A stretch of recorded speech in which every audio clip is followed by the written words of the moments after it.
Alright, so when it comes to getting started online, there's going to be some basic foundations that you're going to need in order to get started. We're going to dive into that in this video. And so I want you to think about a house for a second. Think about a house that doesn't exist. So we need to go and find the land. We need to go and build the foundations. From there, we need to create the frame. Maybe that's in steel, maybe that's in woods, depending on where you are in the world, right? And then we've got to put in the walls.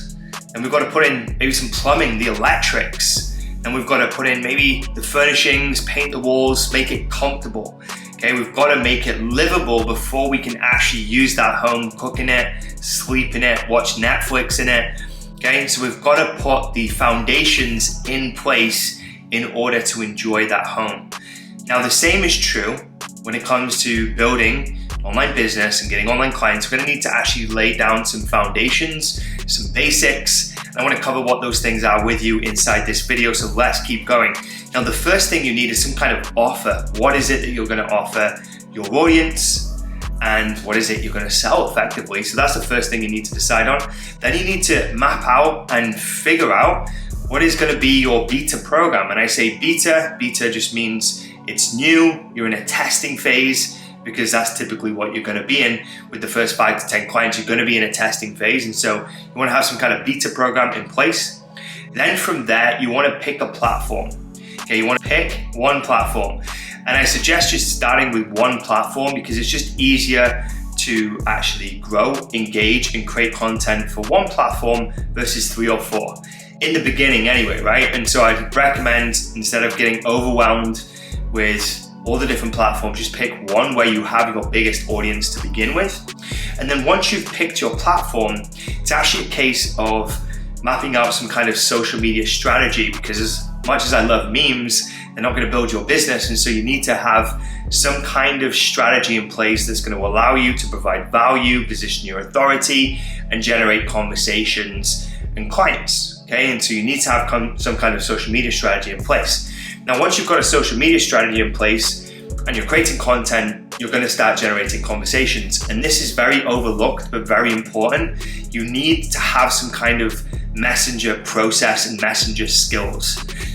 Now, I imagine if you're listening to this, I'm going to assume that you want to sell more than maybe a £10 program or a $10 program. And so if you are, you're not a big influencer with hundreds of thousands of followers, then you're probably going to be selling something a little bit more high price, maybe £500, $500, maybe £800, $800, etc. So for those types of services and products, you're going to have to get into messenger conversations and book calls, okay? And so you need to have some understanding and skill there. And then beyond that, you're going to need to have some kind of sales process. Everyone who is generating clients online typically has some kind of sales process in place. Some people wing it, but that's unpredictable. The pros and the people who are getting consistent clients and generating consistent income have a consistent process that they follow when it comes to their sales process, and that's something that you want to have in place too. And then finally, you want to have some kind of slick onboarding process. It's probably not going to be slick when you first start, but you want to have some kind of onboarding process, because when someone joins, you want to be able to provide them with their next steps, some resources, maybe an onboarding document as quickly as possible to reaffirm their decision of handing money to you over the internet, and that they've got something tangible so they don't get maybe buyer's remorse and maybe regret their decision. And you want them to feel like they're moving in the right direction straight away, because that's going to help with client buy-in and the relationship that you're building to getting results. So Foundations are very important. Those are the foundations and basics that you're going to need before you actually start generating some clients. But once you've got those things in place, you can then refine them, tweak them, improve them, make them better over time, and build on what you've created.